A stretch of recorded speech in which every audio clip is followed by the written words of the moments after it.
আজকালকার মেয়েরা, এদের জিহবা হচ্ছে 20 হাত লম্বা। স্বামী বলে তুমি ডানে যাও, সে বাম দিকে যায়।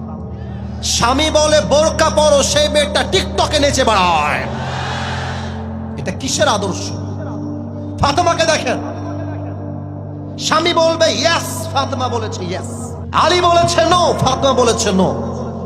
এই আমরা পুরুষ কিন্তু বড্ড সেনসিটিভ। আমার কথা অনুযায়ী আমার বউ চলবে, জীবনেও কোনো মেয়ের দিকে চোখ তুলে আমরা তাকাবো না।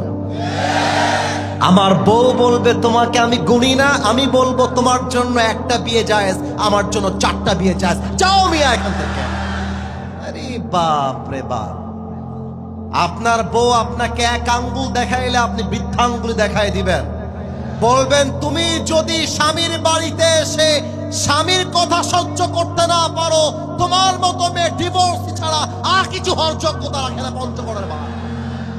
আমি কোনো মেয়েকে আঘাত দিয়ে বলি নাই। অনেক মেয়ে আছে স্বামীকে গুনতেই চায় না।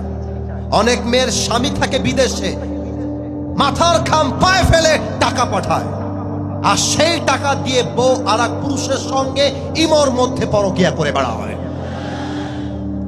ফাতেমা ডাক দিয়ে বলছে আলী যা বলবেন তাই হবে, আমি আমার বাবার কাছে যাব। নবীজির কাছে আসছে ফাতেমা রাদিয়াল্লাহু তাআলা আনহা। আমি একটু মাইকটা হটাচ্ছি, আমাকে সবাই দেখবেন। এটা হচ্ছে নবীজির বাসার গেট, যতটুকু দেখা যায়। আমি একটু হাদিসটা প্র্যাকটিক্যালি বোঝাবার ট্রাই করছি। এটা হচ্ছে নবীজির বাসার গেট। ফাতেমা যখন নবীজির ঘরে এসেছে, নবীজির ফাতেমার প্রতি এত ভালোবাসা, ফাতেমা যখন ঠক ঠক করেছে, নবীজি বুঝে গেছে আমার কলিজার টুকরা ফাতেমা আমার বাসায় এসেছে। সুবহানাল্লাহ পড়বেন না বলা মিয়া? নবীজি গেটটা দৌড় দিয়ে গিয়ে খুলে দিয়েছে, ফাতেমার হাত ধরে বাসায় নিয়ে আসছে, বলছে মা বসো বসো, কি লাগবে মা তোমার আমাকে বলো। ফাতেমার মাথাটা নিচু হয়ে গেছে, বলছে আব্বা জান 3 দিন যাবত না খাওয়া, আতিনি শাইআ, আমাদেরকে কিছু খাবার দান করেন, আমরা কিছু খাবার খেয়ে বাঁচতে চাই। নবীজি বুঝে গেছেন অবস্থা খুব ক্রিটিক্যাল, বড্ড অভাব চলছে। এবার আল্লাহর রাসূল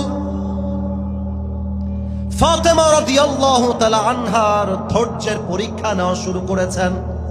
ডাক দিয়ে বলছে আম্মা জান তুমি আমার কাছে আসছো, আমি তোমার বাবা, আমি তোমাকে খালি হাতে ফিরায় দিব না।